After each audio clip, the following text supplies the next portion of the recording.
শপথ প্রদান ও ভোট পরীক্ষায় উত্তীর্ণ হওয়া শিক্ষার্থীদের স্বর্ণ পদক প্রদান উপলক্ষে এই তাফসিরুল কোরআন মাহফিল। সব জায়গায় তো দেখি যেন একটা পুরস্কার দেয়, কিন্তু স্বর্ণ পদক দেয় এটা আমি দেখি নাই। অনেক ওয়াজ মাহফিলে গেছি, গত 5ই আগস্টের পর থেকে এই পর্যন্ত বহু ওয়াজ মাহফিলে গেছি, কিন্তু স্বর্ণ পদক দেয় এটা নেই। আমি একবার স্বর্ণ পদক পেয়েছিলাম যখন আপনারা আমাকে ভোট দিয়ে চেয়ারম্যান বানাইছিলেন, তখন এটা বাংলাদেশ সরকার দিয়েছিল স্বর্ণ পদক। আমার সততার উঠে, আমার কৃতিত্বের উঠে দিয়েছিল। তা এইবার আমি একটা চাইছিলাম যে আরেকবার যদি আল্লাহ তাআলা সুযোগ দেয়, তাহলে আমি দেখাইতাম যে দুর্নীতি মুক্ত দেশ করা যায়, আবার আরেকটা স্বর্ণ পদক এই দেশের মানুষের জন্য আনা যায়। তো যাই হোক, সেগুলি অন্য রাস্তার কথা, সেগুলি আর বলতে চাই না।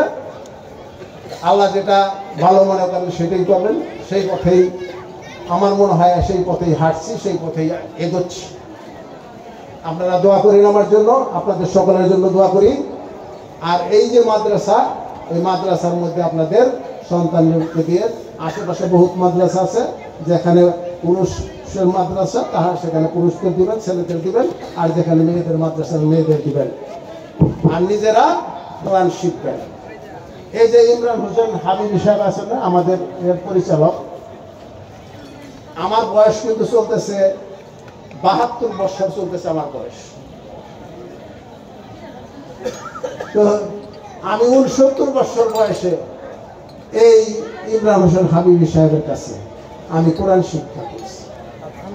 আমাদের বাড়িতে একজনও নাই যিনি কোরআন শিক্ষা করেন। তা আমরা চাই, এবং আমি আমার মতো মানে শান্তিপ্রিয় লোক আমি মনে করি যে গাজীপুর ডিস্ট্রিক্ট আর একজনও নাই। আমি যতদূর সুখী, এরকম সুখী মানুষ গাজীপুর আর একজনও নাই আমার মনে হয়। কারণ আমার কোনো জিনিস নিয়ে আমার টেনশন করতে হয় না।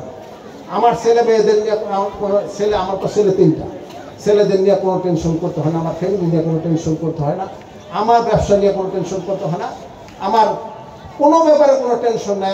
আল্লাহ আমাকে টেনশন মুক্ত রেখেছে। আমি দেখেছি অনেক জায়গায় যার একটি ছেলে, তার একটি ছেলেরই সামাল দিতে তার কত টেনশন করতে হয়। যার 2টি ছেলে, তাদেরকে সামাল দিতে অনেক টেনশন করতে হয়, আবার অনেকে ভালো হয়। এই যে অবস্থা আমাদের এই এলাকার মধ্যে, বিভিন্ন ডিস্ট্রিক্টের মানুষ এখানে বসবাস করে, চিন্তাই পারা যায় না যে কার ছেলে কোথায় কিভাবে কি করতেছে। দেখা গেছে যে বিভিন্ন ডিস্ট্রিক্টের ছেলেরা আছে, তার সাথে আমাদের এলাকার ছেলেরা আছে, অবশ্যই না হলে তারা সাহস পেতে নাই। তাই আমাদের এলাকার সন্তানদেরকে আমি বলবো, তোমরা সঠিক পথে চলো, এই দেশটা সুন্দর হয়ে যাবে, এই এলাকাটা সুন্দর হয়ে যাবে। আমরা চাই না তোমরা বিপথে চলো, আর যদি বিপথে চলো তার পরিণাম কিন্তু ভালো না।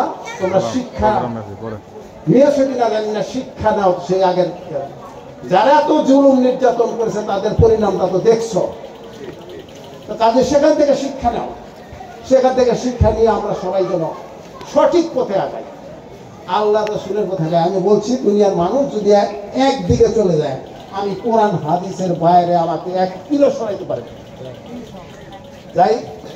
যাই হোক, অনেক বেশি কথা বলেছি। হুজুর বসায় একটা বেদবি নেবেন না। হুজুর, আমি আমার কথা শেষ করে দিলাম। সকলকে ধন্যবাদ জানাই। আবার যদি কোনো সময় আপনাদের সামনে উপস্থিত হই, তাহলে আমি বিস্তারিত আরও আলাপ করবো আপনাদের সামনে। সকলকে ধন্যবাদ। আসসালামু আলাইকুম ওয়া রাহমাতুল্লাহ।